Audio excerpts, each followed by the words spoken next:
Madam President, if I may say something before we adjourn? Absolutely, Mr. Trujillo. While we were out on break, I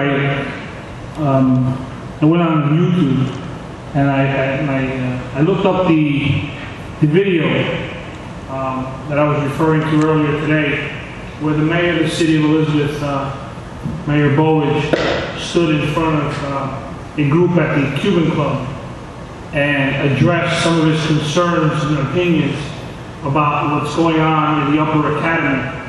And I couldn't help but link the two together after I heard some of Mr. Rodriguez's comments. There's some concern here where they're trying to paint a picture where we are creating two communities. And I hear the term the haves and the have-nots. Last I checked in the city of Elizabeth, there aren't two communities. There are choices. And I find it funny that the mayor, who decides by his own personal choice and right, sends his child to a district outside of Elizabeth, to a private school, has that choice for his child, but he would like our children not to have that choice. I think if you went to the Upper Academy and you went to Hamilton and the other high schools, I don't think you'll find children of privilege.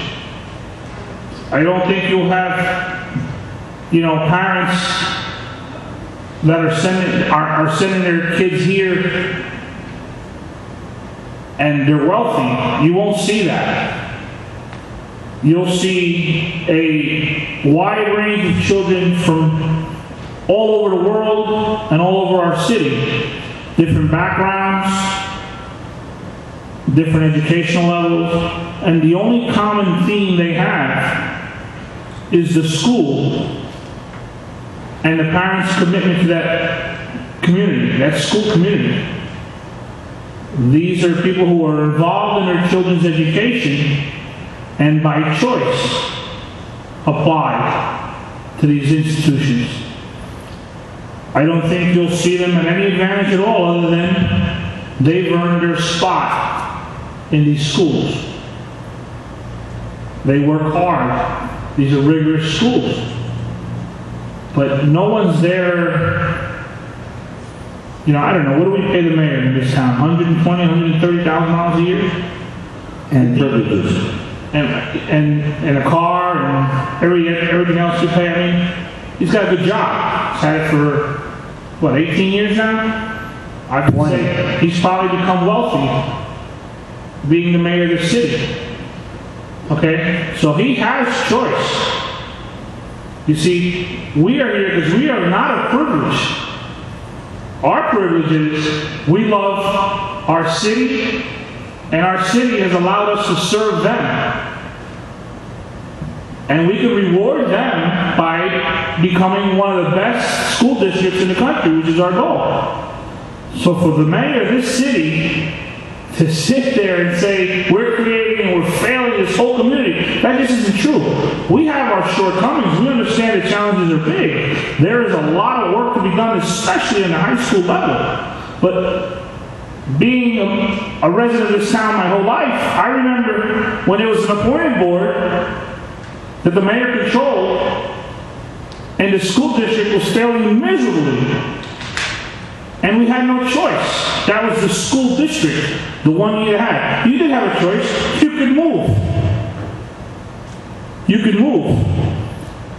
And now, in the conditions that we're in economically in this city, the quality of life is so bad that the school is the only shining thing that's happening, and because they're not a part of it by choice, because God knows I've reached out to all of them, and I'm on the record as going to city council and reaching out to them to create some kind of dialogue, because I think the city benefits when both bodies communicate. They're just going to go, and for political reasons, this is all politics. If he had their way, if they had their way, this would be an appointed board, and it'd be 9 puppets up here that would do their bidding. So the public has to be very conscious and read between the lines here. We have a mayor that does not support public education in the city of Elizabeth.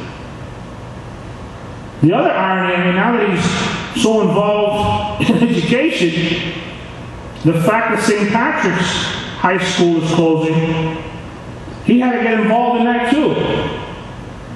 Write the Archbishop a letter. You know what? You want to help St. Patrick's, Mr. Mayor? Write St. Patrick's a check.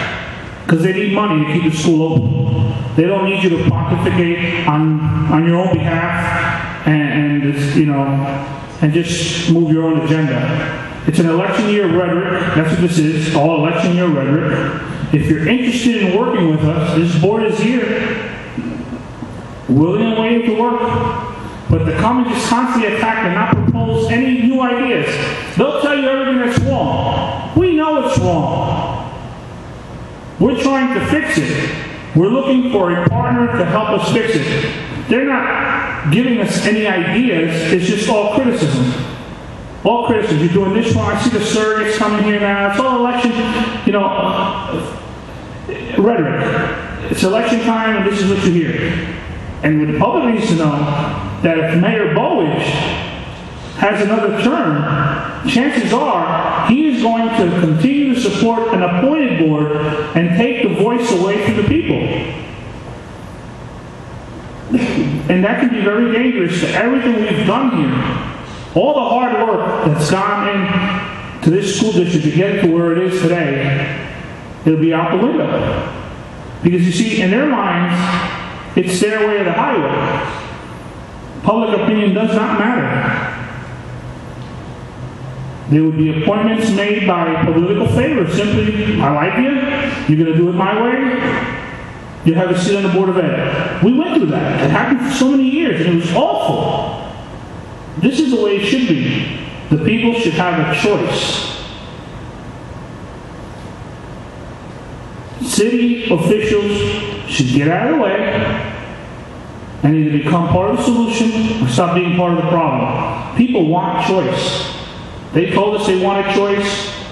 We created these magnet schools so kids all over the city would have choice and the ability and the chance to go to these beautiful buildings and benefit from all the things that were happening.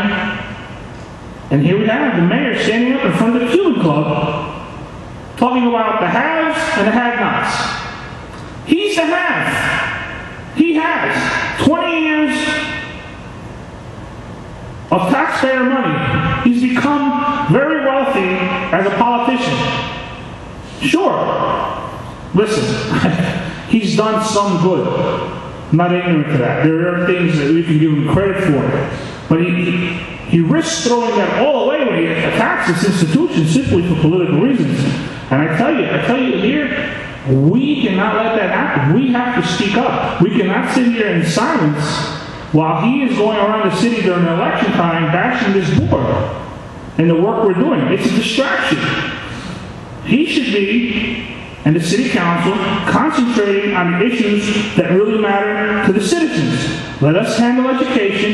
If you want to be a partner in the education process, we welcome you.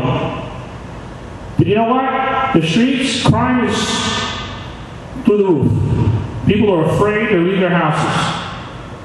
Gets dark, everybody runs home. That's the truth. Okay? I was talking to one of our friends earlier today. On 1st Street by School 28, there's 2 working lights. 2 street lights working between Elizabeth Avenue and East Jersey Street. These are quality of life issues. That's what they should be worried about. I'm not even going to get into the taxes because the people that pay them know it's ridiculous. The services aren't what they used to be. I know it's tough times, but either you work with us, but I will not sit here and allow you to defame all the work we're doing and not offer any solutions. To continue to say that we're creating the haves and have-nots, it's just absurd and you're out of touch. That just reflects, and it's probably time for a change in this town. And people have to start really looking at the ramifications. If you keep voting the same people in, you're going to get the same results. If you're not happy with the results, maybe it's time you vote for somebody else.